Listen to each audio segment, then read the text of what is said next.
said watching that, like, this is a great sport. Is there anything better than this sport? It's incredible. Okay, NFL record, 9 international games this season, spanning 4 continents and 7 countries. My word. The matchups are intriguing. Ravens, Cowboys in Brazil, Patriots, Lions in Germany.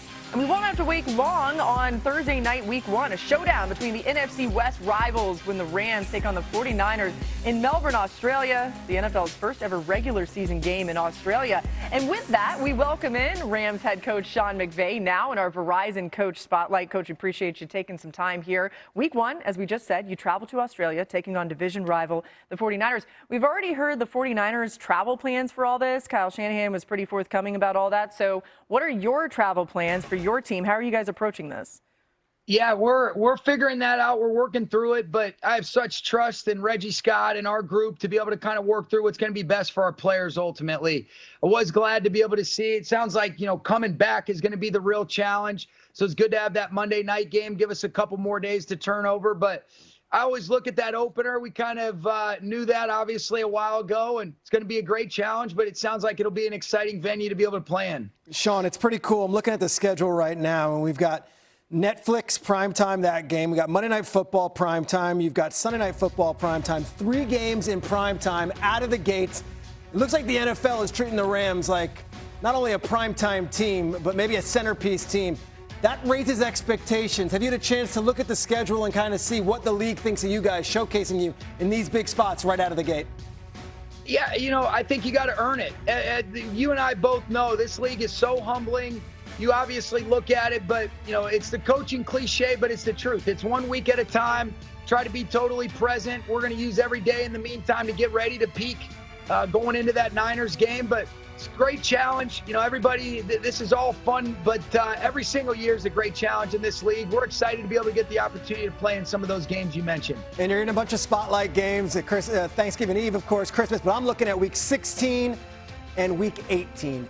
Sean, have you been licking your chops since that NFC Championship game? And now you've got to wait all the way to Christmas to see the Seahawks. I think it's the matchup of the season. You guys play them twice in the final 3 weeks.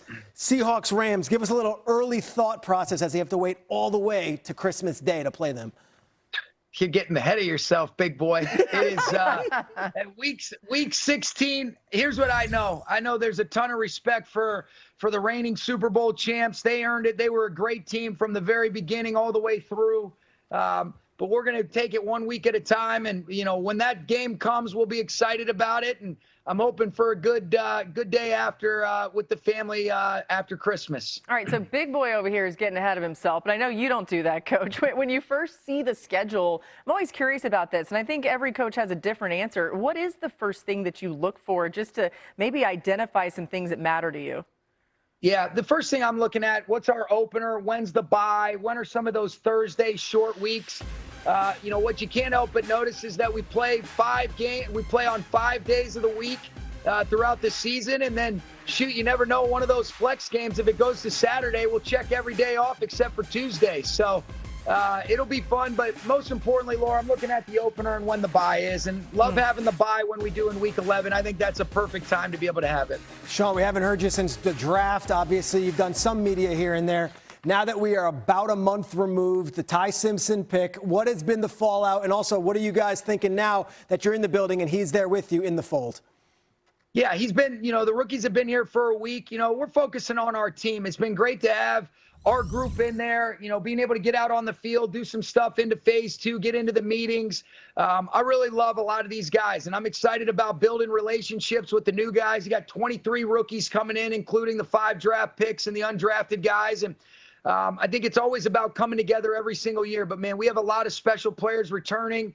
Every year is a new year, but it's been a lot of fun just being able to get going on some football, feeling like a coach again. And I know we've all been chomping at the bit to get going, and we'll do that over the next few weeks, have a break, and then get ready for training camp. Okay, new nickname for this guy. He called me Big Boy, Mr. Primetime. This is it, Mr. Prime. You like that? We're going to see this hair. Primetime? We're going to see this hair on Primetime every night and every day of the week, apparently. Oh, I love it. That's right. I better have it ready to go. I'm going to run out of gel quick. How much gel does it normally take just to get it to do that? Yeah. It looks really good. It's not moving. Too much.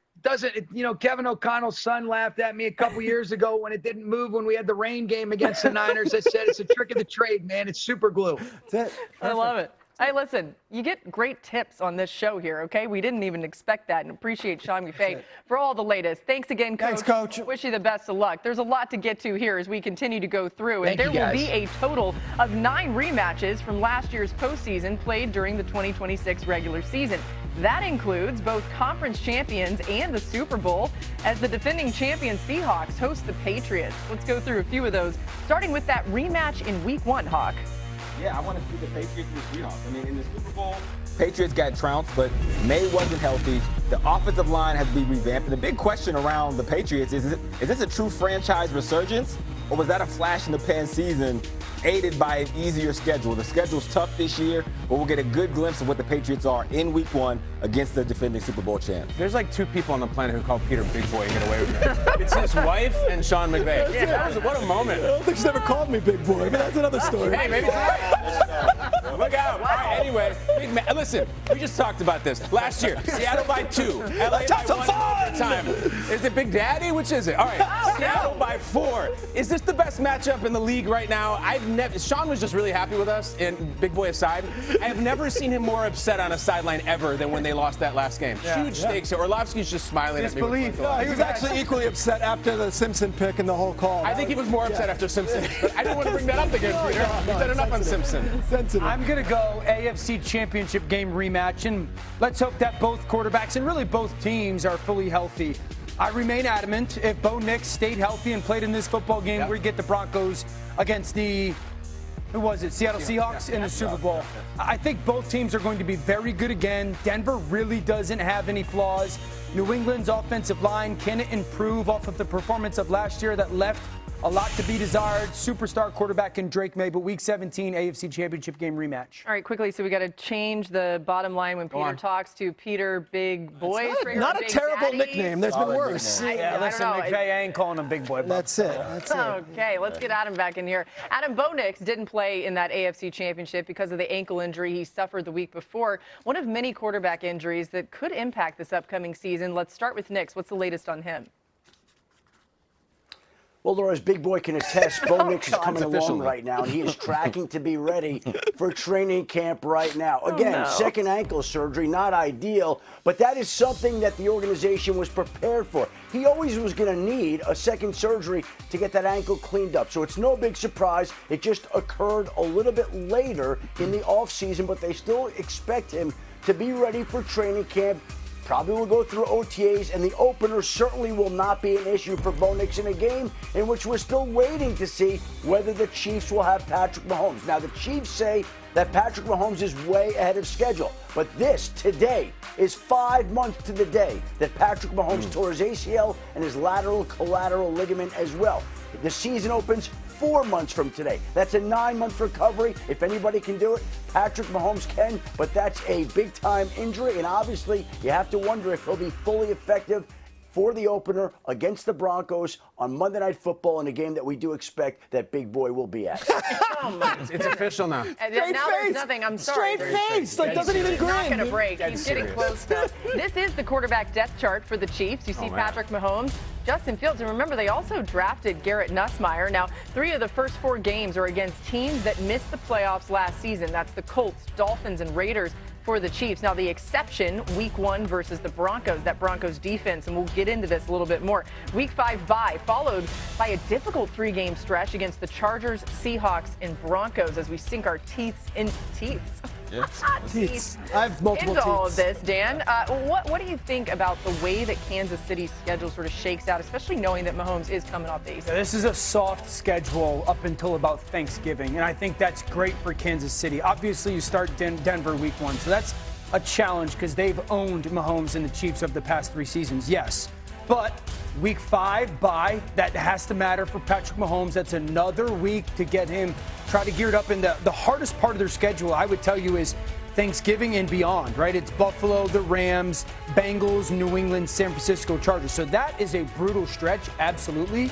But then if you look at those first 10 games or so, you've got the Colts in there, who's a little bit unknown, Miami, the Raiders, the Jets, the Falcons, the Cardinals.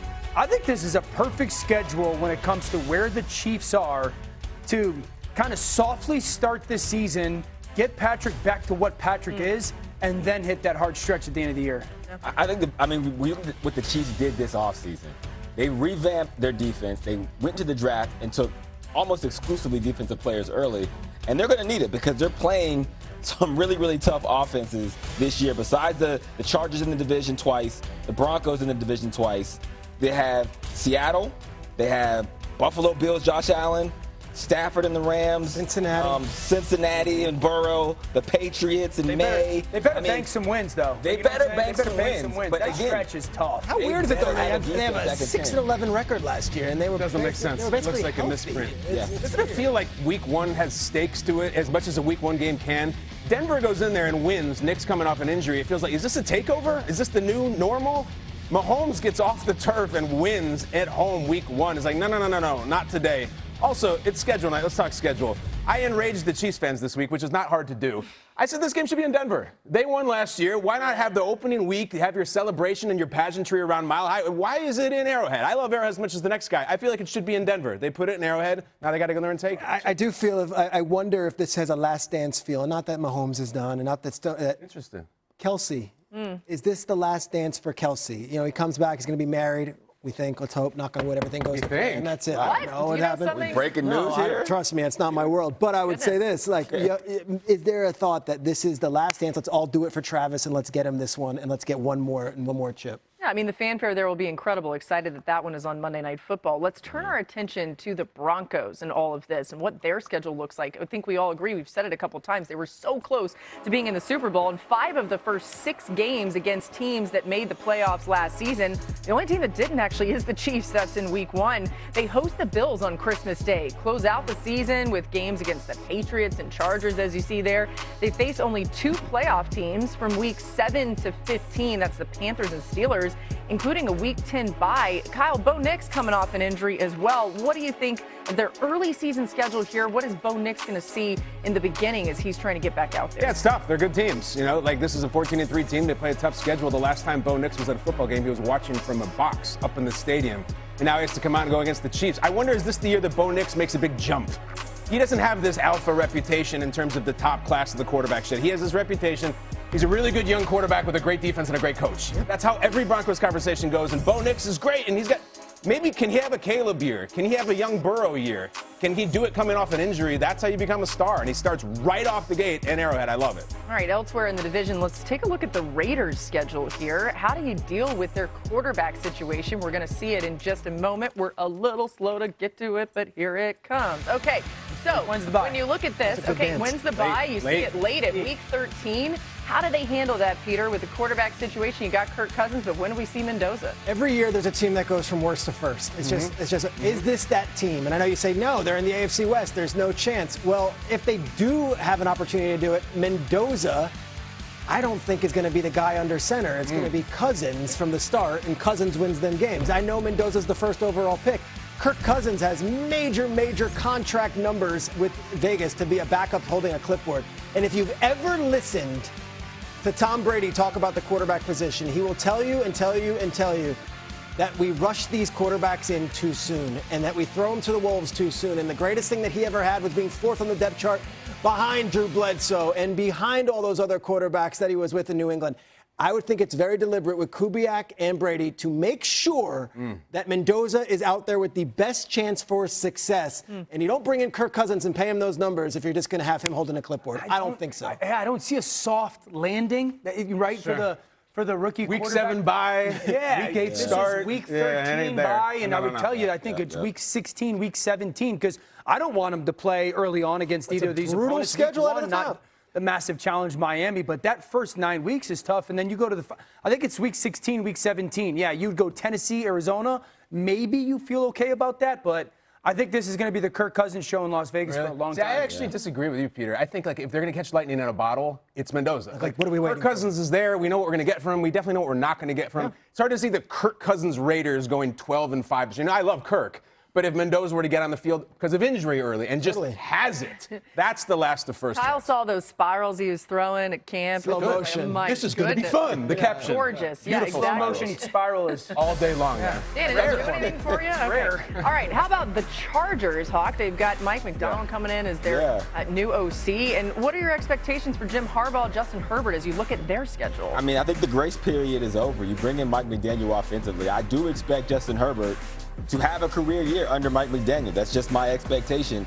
But like I said, the grace period is over. Like, you have to bear some playoff win fruit here. And they have a tough schedule, like a sneakily tough schedule. Besides the division games at home, they have the Patriots, the 49ers, and the Texans. And then they have to go to the Buffalo Bills, the Baltimore Ravens, Seattle Seahawks, LA Rams, and the Tampa Bay Buccaneers. It's not going to be an easy track for them. Yeah. But again, success this year is a playoff win for this organization. I said Mike McDonald. I meant McDaniel. I had the Seahawks on the mind. Forgive me. I'm going to make it okay because I'm going to shout out the Chargers social media team once again. Absolute fire on social media. This is the Super Bowl for the social media team. I haven't seen it yet. Did they do it? Did they go there? Who's fire? They went there. Did they go there? They went there? Oh, yeah. They did. Okay, and we're going to leave it at that. I'm lost. Who went where? Still to come. We'll explain in the break. We're going to get you up to speed on all the best reunion games next season, including new Ravens edge rusher Trey Hendrickson returning to Cincinnati for a divisional matchup. That's next. Maybe some more inside jokes. See if you can keep up, everybody. Our SportsCenter special continues. The schedule release is ongoing. We'll be right back.